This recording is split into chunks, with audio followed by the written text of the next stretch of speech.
Irmãs e irmãos, feliz o homem que teme ao Senhor e ama ardentemente os seus preceitos.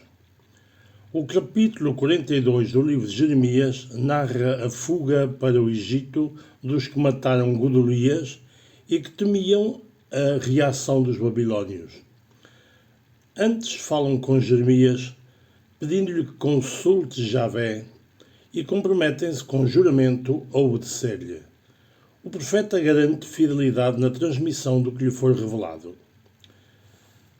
O oráculo demorou 10 dias e o povo pôde recuperar a calma e as visões e audições de Deus pelos profetas não aconteciam a qualquer hora, a uma hora marcada, aconteciam de modo imprevisível quando Deus achava por bem revelar a sua vontade.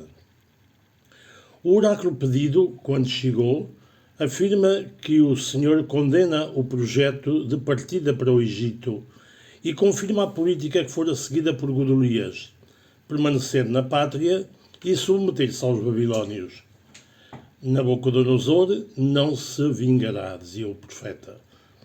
No caso de persistirem em fugir para o Egito, sofreriam a vingança dos babilônios, que algumas vezes invadiram o país dos faraós.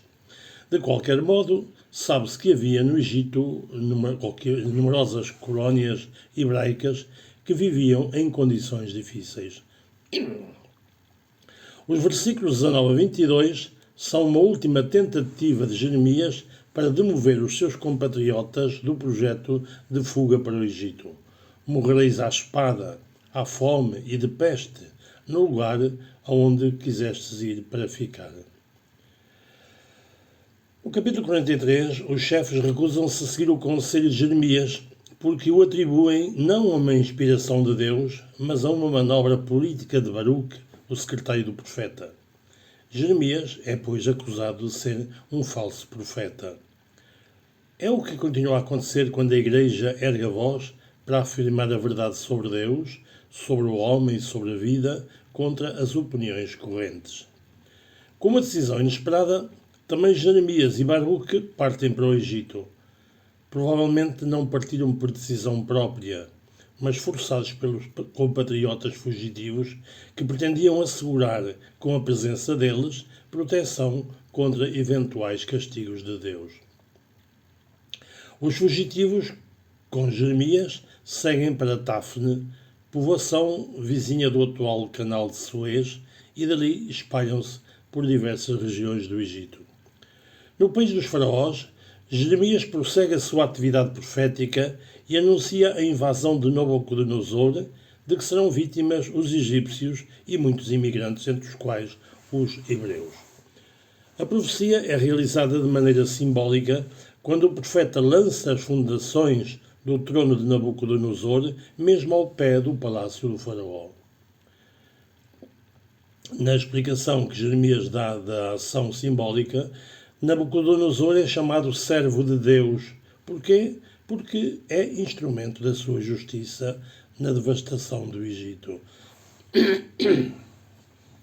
Os próprios templos dos egípcios serão incendiados e as estátuas dos ídolos destruídas ou levadas cativas. No capítulo 43, encontramos o último discurso de Jeremias, semelhante ao que pronunciara no templo em Jerusalém. O discurso é dirigido a todos os judeus que viviam nas cidades e regiões do Egito.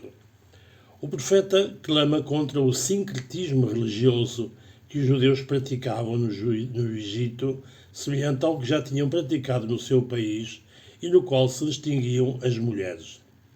Jeremias ameaça com um castigo divino que atingirá os próprios inocentes e alude ao resto de Israel, o pequeno grupo de pobres que continua fiel a Deus e à aliança.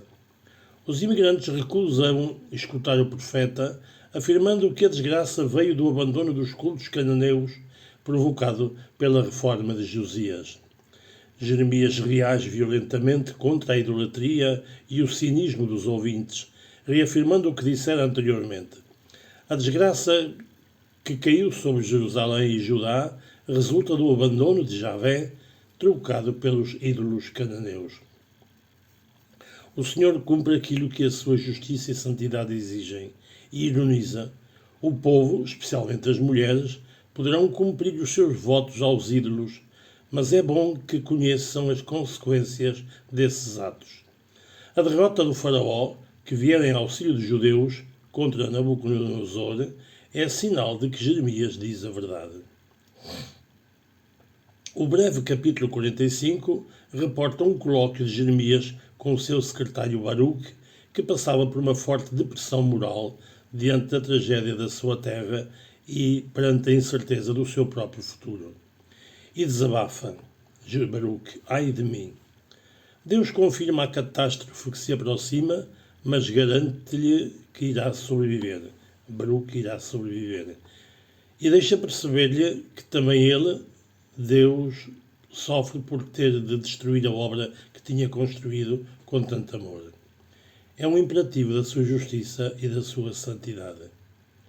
Que o Senhor nos abençoe para que possamos escutar a sua voz e cumprir fielmente a sua vontade.